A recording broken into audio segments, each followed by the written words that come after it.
Hey everybody, I've shared with a few of you I've talked to recently about the fact that where I worked before actually got us Google Drive and Google Docs and slides and sheets, the whole Google Apps for Education suite. And I never used it. The reason was no one told me anything about it or why it was good. And so I didn't really see a need for it when I already had a network folder and these, Microsoft Office applications that I was so used to. And so that was the reason I really learned that much about it until kind of towards the end, I started seeing the benefits. And then obviously here, we all dive in head first with it. So I kind of realized that it's tough to motivate to want to learn something new and try something new and really more importantly integrate it in your classroom if you don't kind of understand why it's actually going to be helpful and beneficial. And so I wanted to take a minute just kind of walk through 5 ways that I think Google Drive and some of the related applications can help you out and simplify your life a little bit, so that hopefully you can not only save yourself some time, relieve some stress and some load on your shoulders, but also through that, you're freed up a little more to think about, innovative lesson plans and ideas and ways to tweak and make things better. And so it's just this never ending process of making things run more smoothly. So the first thing I want to say is obviously with Drive, you can access it anywhere. So I can remember having to come up on a Saturday morning, hoping someone was in the building because at the time I didn't have an access code, because my lesson plans or something paperwork I forgot to do was saved on a computer at the school. And so I'd have to do that. Well, with Drive, obviously you can access it anywhere that you can get to the internet. And this just isn't about computers. It's also about your phones, your tablets. And one thing I do encourage you to do is if you haven't yet, install the Drive, Docs, Sheets, and Slides app on your phone and on your tablet if you have a tablet. It's a great, incredible tool. I would also encourage you to go ahead and do the Chrome browser and the Gmail app. If I could share my phone to my screen, I would do it and I would talk with you, show you a little bit. But basically, not only can I pull everything up, make some edits on the fly, but also with the Gmail app, I can attach files from Drive right from my phone. So anywhere I am, I can share. Don't have to talk about flash drives anymore, which is awesome. The other thing is when you're on Chrome, you can actually download files to your Drive as well, and that includes zip files off the web and different things like that. So, encourage you to do that. So that's the number one thing is the fact that you can access it anywhere. The other reason that's good is because if you think about it, we're busy, right? I started coaching my son's little league soccer team this year, and it's our first kind of foray into having an outside activity. Uh, that doesn't mean your workload or other things lighten. It also doesn't mean that you're not going to have ideas randomly. And so having that access anywhere means that when you get that idea in that brainstorm, you can pull it up real quick and at least make a note of it or get it started, while you're watching a game or things like that. We obviously would love to turn it all off right after we leave here, but we just know that's not reality. So accessing it anywhere is a huge benefit, and one reason I encourage you to move a lot of things to Drive. The other thing is collaborative planning. Being able to share a folder. And, I know a lot of you'll do cross curricular ELUs with people in your department. I mean, sorry, not department, but your grade levels, or, or in the building with, just different classes that kind of integrate different parts of the ELU. But some of you, I know, you're on teams and you're doing a lot of the same stuff at the same time. So why not collaboratively plan? And, maybe there's parts that you do better and get more excited about and can be more innovative in, or maybe it's just a matter of breaking it up and saving you time. Because if you're all covering the same lessons and topics, why have everyone just create the whole thing? So you can collaboratively plan through setting up some series of Drive folders. I can help you out with that, with breaking it down and just some ideas about how it may work, but just that collaborative planning. The other thing I think is empowering students. Now, there's a couple parts to this. One is that, with some of this stuff, letting your students utilize this to do some of the planning and some of the teaching.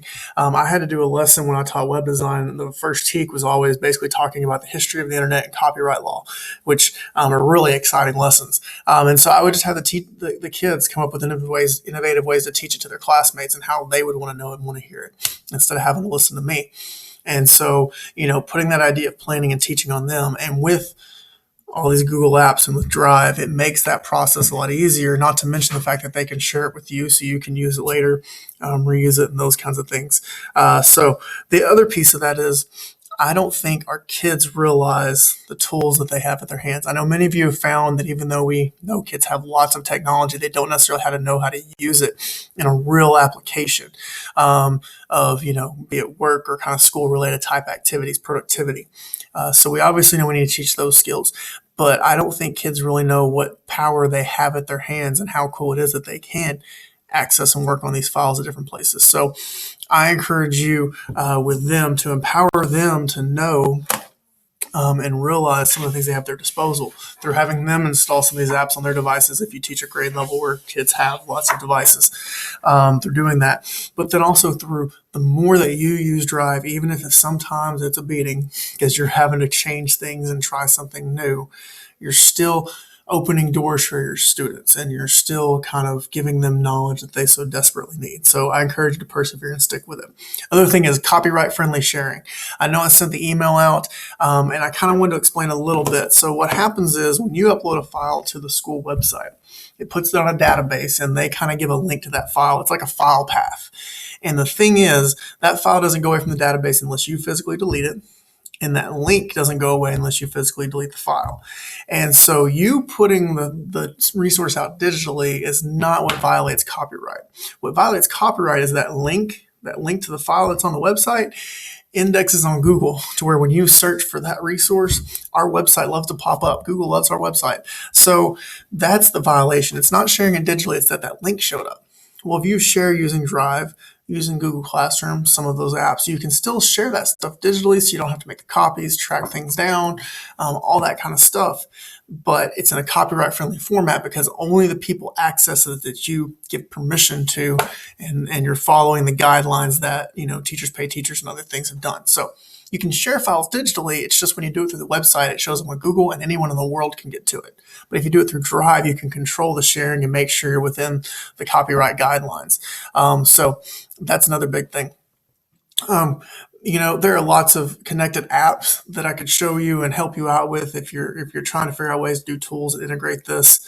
But I really was thinking about one more thing, and I'll kind of close with one big point. There's unlimited storage. I don't know if you knew that with Google Apps for Education, you have unlimited storage. So you can upload as many things as you want to, create as many folders, and you're never going to run out of space. And then if you ever decide for some awful reason to leave here, I'll help you out with downloading and transferring everything. Okay. But just know, since you're Google Apps for Education, you have unlimited storage. So you can upload, share things. And on a personal nature, you can actually make it to where if you have an iPhone or an Android device, that your phone photos back up to your Google Drive. And so I don't know that they're in here, but I will check. That's one of the reasons I have to pull it up. Yeah, so you can see my pretty little girl over there. So anyways, they automatically, so I kept getting these notices like, upgrade to iCloud, or my phone was broken one time and they're like, well, we'll fix it, but you may lose all your photos. And so I was trying to upload it to cloud. They're going to charge me for it. Well, I realized, I can back it up to my school Google account because I've got unlimited storage. And so just another little thing from a personal note, but also to say, don't be afraid to use this and utilize it because you can upload these things again and then access them from anywhere. Here's the last thing I'll say. I believe that if technology doesn't somehow make a process simpler for you or fill some kind of need that you have, then it's not worth forcing yourself to integrate and utilize it. Okay? So now this is not an excuse for you to throw your hands up in the air the first time anything's difficult with technology and say, Buck told me I didn't have to do it because it's making my life harder. It may just mean you're not looking at it the right way. And I think for a lot of us with Drive, with Google Apps, for education, with Google Classroom, it's just that maybe we haven't quite found the way to utilize it the right way for us. And so I encourage you to kind of do that. Think about, hopefully some of these things helped, but think about how can you take that and find a way to make it work for you in your context, the age group you teach, and the type of lessons that you do. I would love to sit down with you and talk about that process. And we may find out that there's only one or two things that are really going to help you out. I've already had that conversation with a couple of teachers to where, everything's going smoothly and you've got a good plan, but maybe we can tweak one little thing to solve another problem that you have. So kind of think about that. What is a way that this can make things simpler for you? And at the same time, meet maybe some need that you've kind of in a struggle that you've had in classes that's kind of been a frustration for you over and over again. I know for me, the big thing was always keeping up with work for absent students. I could get going in the flow and have a good routine. But then, when students were absent or whatever, trying to remember which documents we had and who needed what and who had done what. So those things that were out of the norm, that was one of the big things for me always. The other thing was organization, not just keeping files in order, but I'd have a great lesson, and then the next year trying to find those worksheets and those notes and that PowerPoint. And so what I started doing was, for me, I put everything on a website because that's all I had. I basically just did a blog.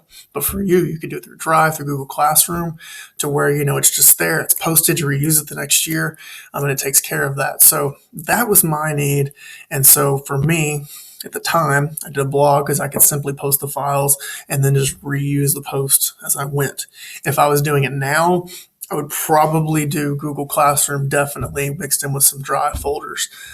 So for you, what's your frustration and how can it simplify things for you? Hopefully, some of these ideas and tips I shared you can do and try. But if not, if you need some help thinking it through, let me know. Enjoy the rest of your week and we will talk soon.